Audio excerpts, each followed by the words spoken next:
Morning, everyone. Welcome. So, I thought we might finish with the Hell Realms today, but I realized we probably won't because we still have the Pretas, and then next week I think we'll do Animal Realms, and then we should be exhausting our karma of the Hell Realms, and we can move on, which I'll be very happy because I find it very difficult, personally, to contemplate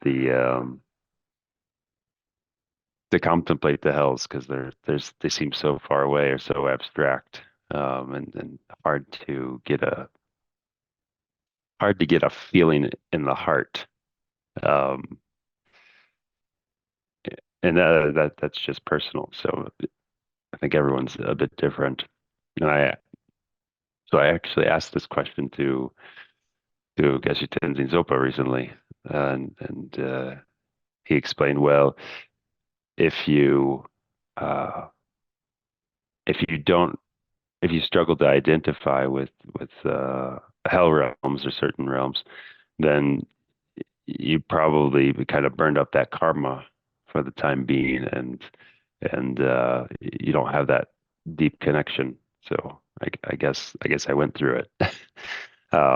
But then if you do, then maybe it was in the recent past, and um, it can it can stir up some emotion. So I don't know. Interesting perspective. Um, so so yes, today we'll look at the pretas, um, contemplating what they are, what the suffering is, and um, motivating us to purify uh, now while we can, because we have all the faculties, the precious human rebirth. We have the understanding of the Dharma. We understand to an extent karma, the law of cause and effect.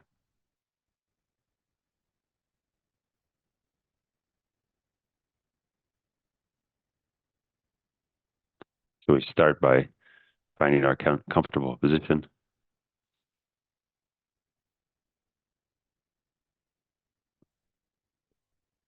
and just leaving behind whatever you were thinking before the session, whatever you were doing, whether you were walking, just getting out of bed, drinking a cup of coffee, just cut those moments right now.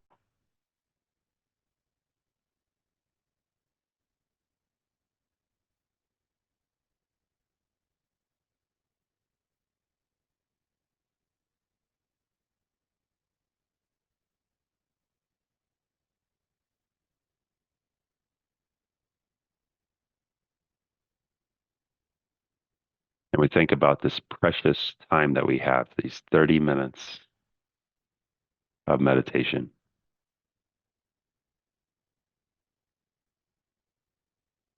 Compared to the rest of the day, it's just a drop in the bucket. It's a small amount of time.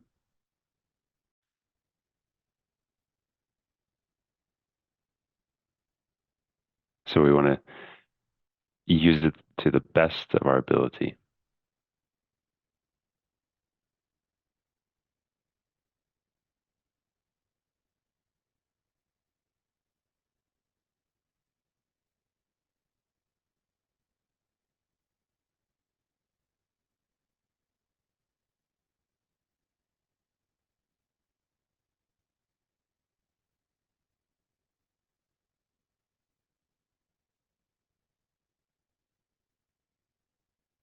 So we feel our bodies sitting here in the chair, sitting on the cushion.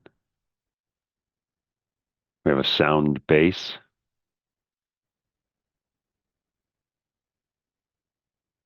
Our legs are comfortable. Our feet are comfortable. Our back is straight.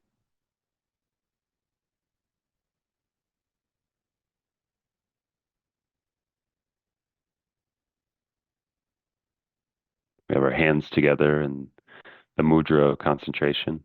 So our right hand on top of the left, and then the tips of the thumbs are touching.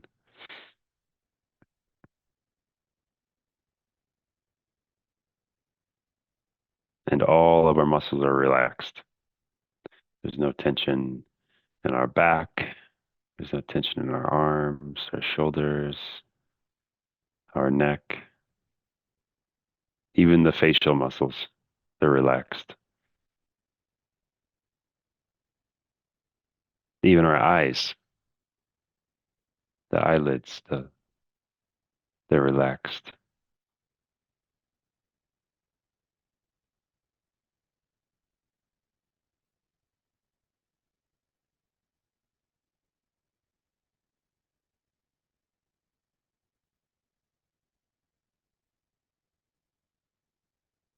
And when we relax the body, then we naturally uh, start to see the breath.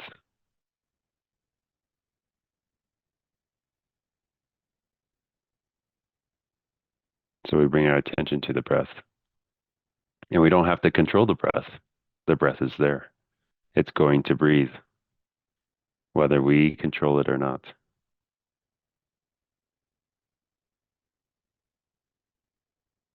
So we just observe it, not trying to control it to make it longer, or shorter, or deeper.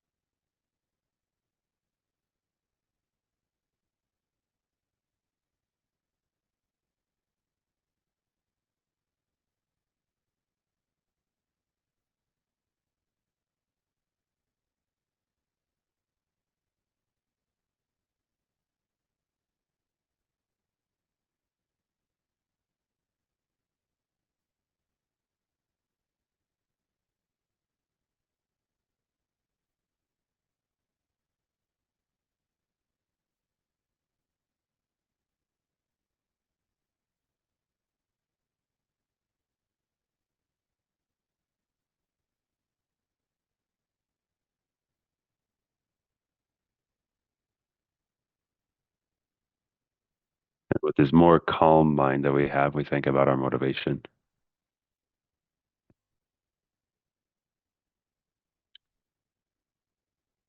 So today we'll be contemplating the pretas, and we can set our motivation that we're meditating so that we can develop our mind, so we can access one day the clear light mind. We can purify all of our negative karma. We can become enlightened Buddhas.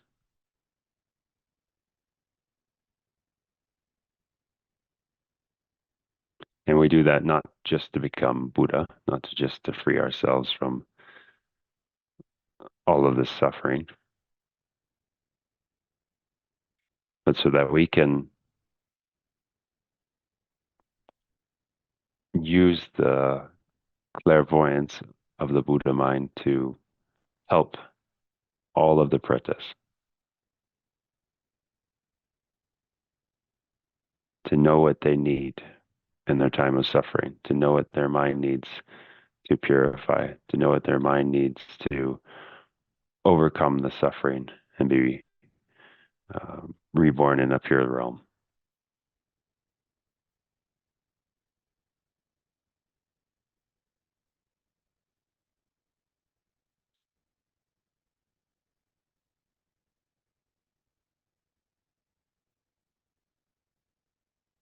Wouldn't it be cool if we could help those pretas?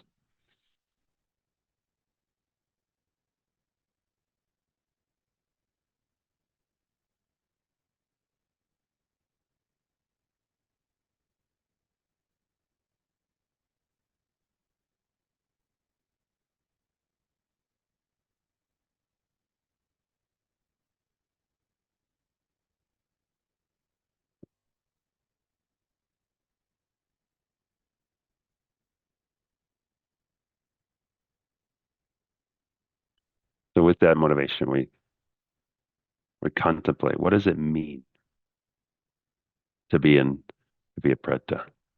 Hmm? What are the main causes?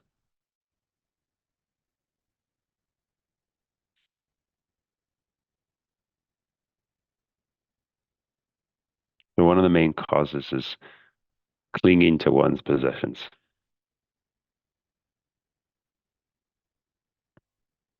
and not wishing to let them go.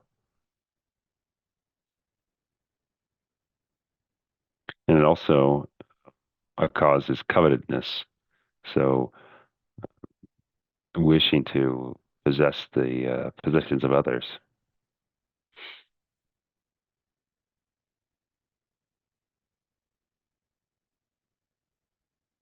We have this intense grasping of our belongings and the belongings of others.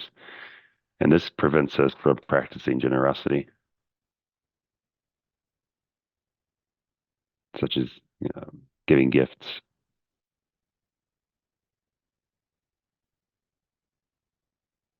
And it kind of mm, increases this desire for material possessions.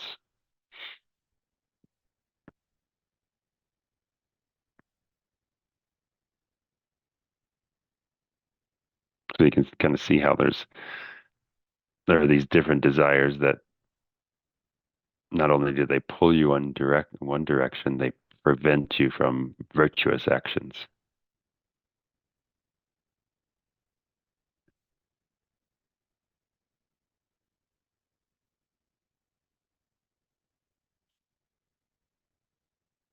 So when one's reborn in the Preta realm, and mm, you say the result is similar to the cause, okay? So in the Preta realm, there's still this desire, this clinging, this attachment.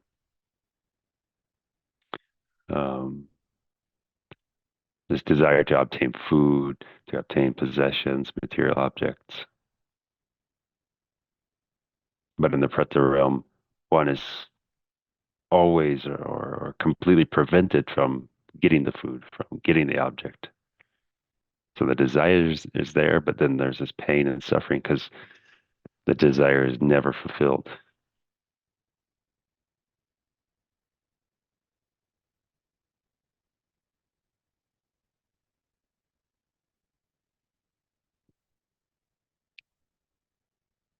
And the environment of the Preta is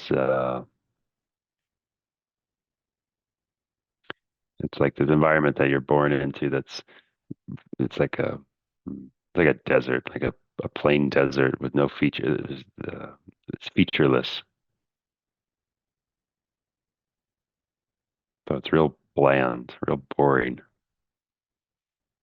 There's no pleasant scenery. There's no mountains. There's no trees, no grass, no lakes.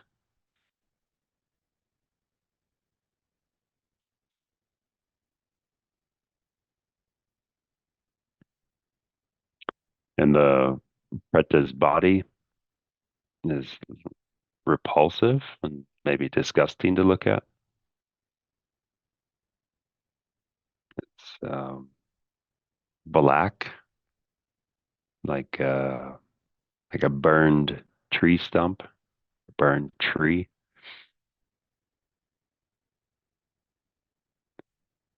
and has a very big belly and a very thin neck and tiny limbs.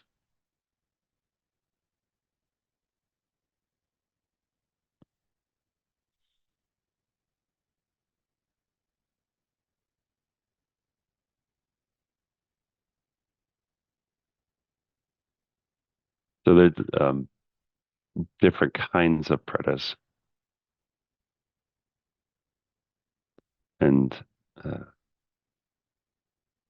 some of them suffer from external problems, and some through problems involving their own body.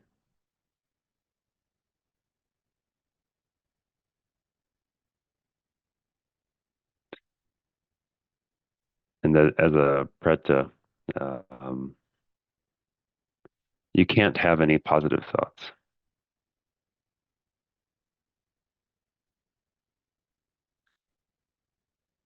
but all the past negative habits, they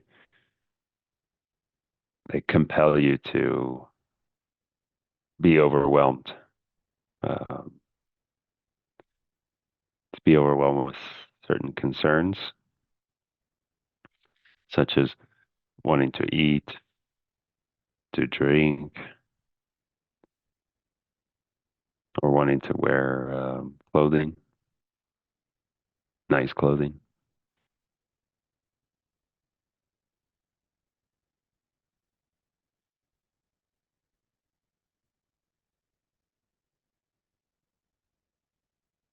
So, for example, uh, a preta that is overwhelmed with this desire to drink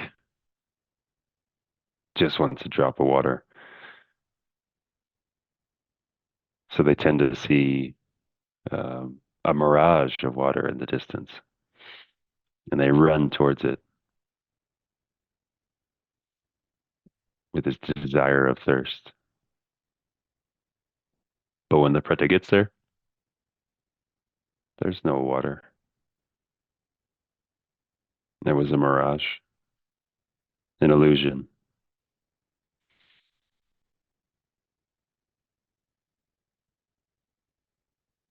And similar when one is hungry.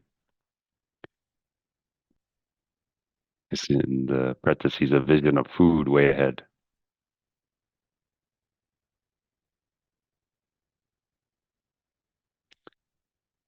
But when the preta arrives, there's no food. It's just fire. It's like hot coals, embers.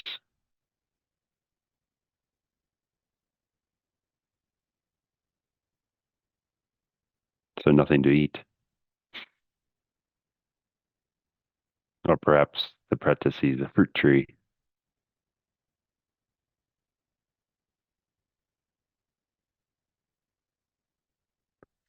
And upon arriving at the fruit tree, it's surrounded by armed guards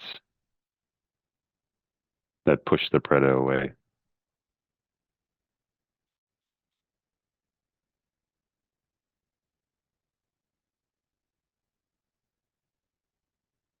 So hmm,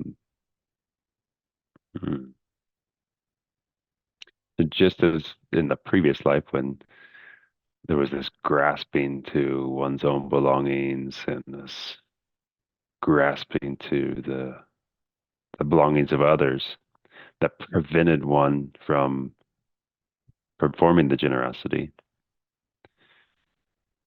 Now the preta experiences the suffering of being unable to obtain any material enjoyments.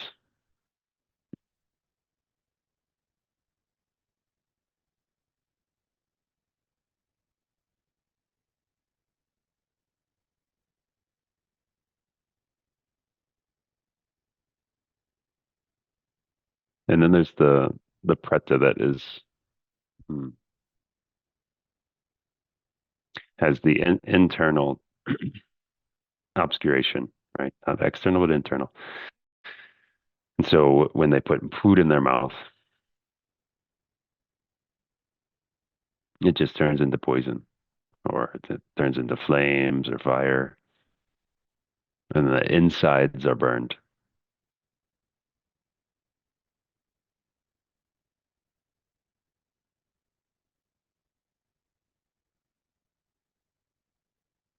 And the preta can't vomit it like a human being would, so it has to keep this experience of the pain inside.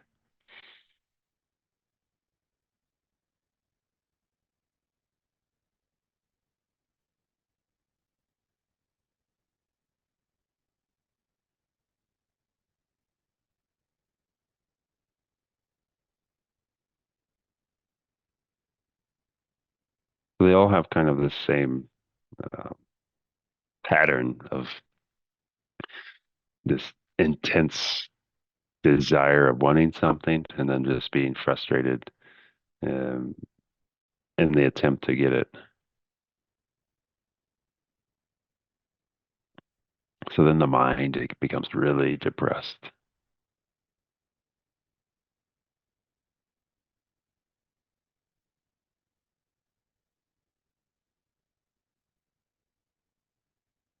So the suffering is so great that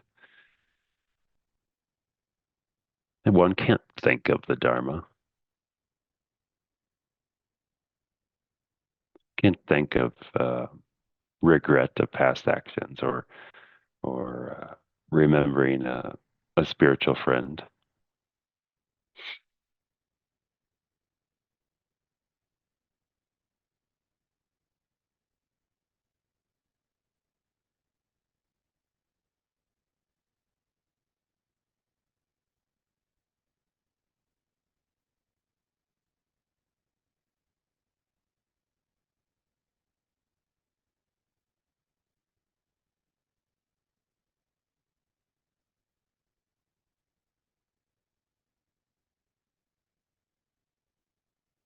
And there's some other um, physical sensations that the Pretas experience. So in the winter, when the sun is shining,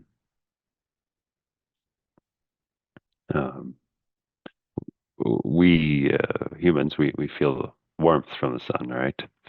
But a Preta, it feels the sensation of cold. And in the summertime for a Preta, they find the moonlight to be intensely hot. So they have these various complete opposite experiences with different physical sensations.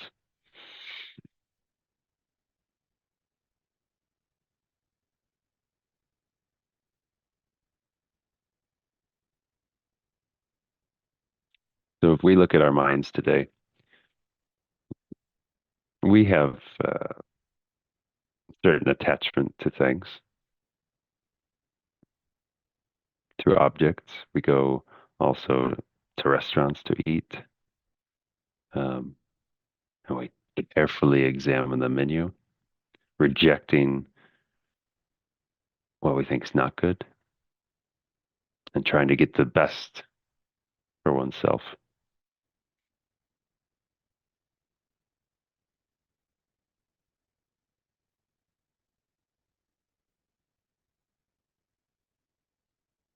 We have to remember and be practical but careful that mm, that the result of such behavior of such actions or thinking is life as a preta. And we already have many mental imprints of these of this type.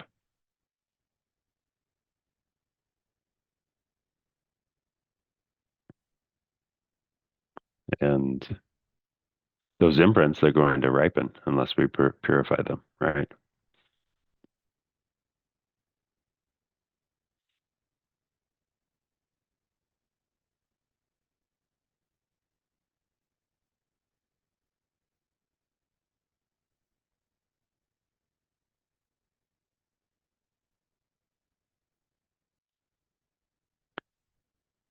So normally we can't see pretas, but sometimes the pretas that live in the same place as human beings um, can see and they can be seen. I think the explanation of this is ghosts or manifestations of deceased persons.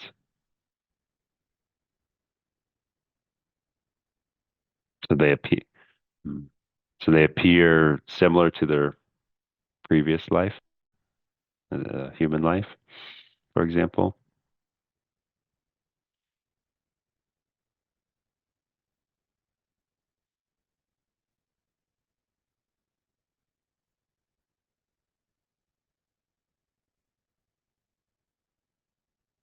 or they say, hmm,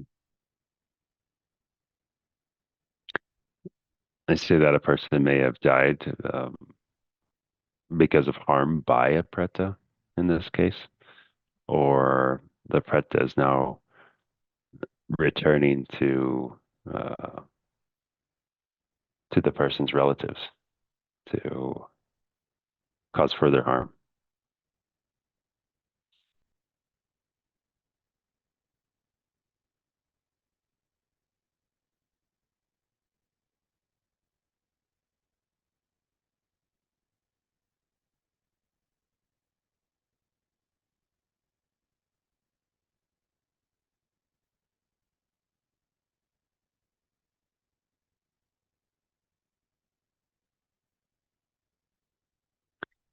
So our minds,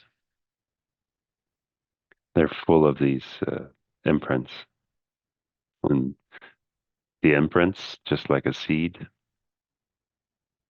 is waiting to give rise to future destinies. That seed's waiting for that water so it can sprout.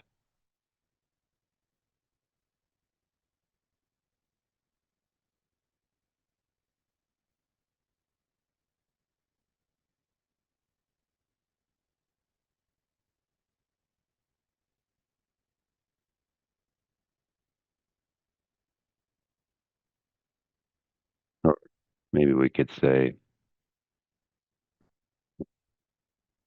these imprints are kind of like a department store full of products, and they're ready to be purchased,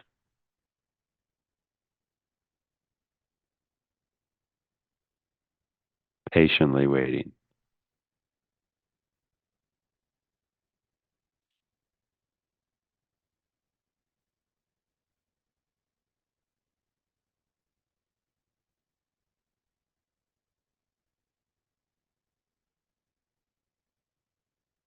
So if we want to improve our situation, then we have to eliminate our negative imprints now. And we do that through our compassion, through the four opponent powers, purification practice.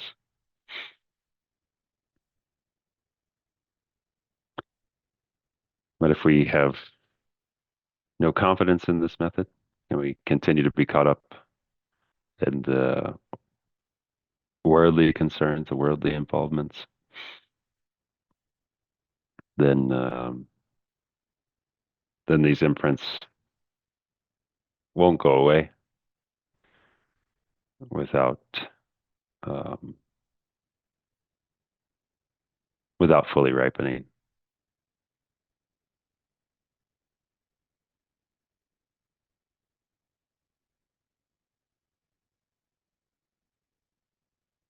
So we have to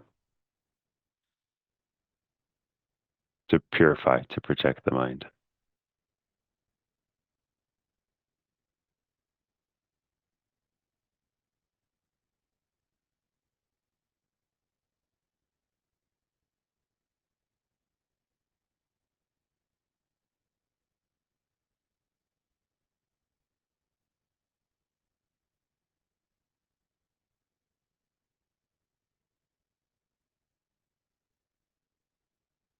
But having made these contemplations about the Pretas, having thought about the suffering, having thought about the causes and the conditions, we can dedicate the merit of our contemplations and dedicate the merit to all those that are suffering in this realm, but also uh, in the Pretas, that they may not suffer, and they exhaust negative karma as quickly as possible. And may our dedication of this merit not expire until all the pretas are relieved of their existence.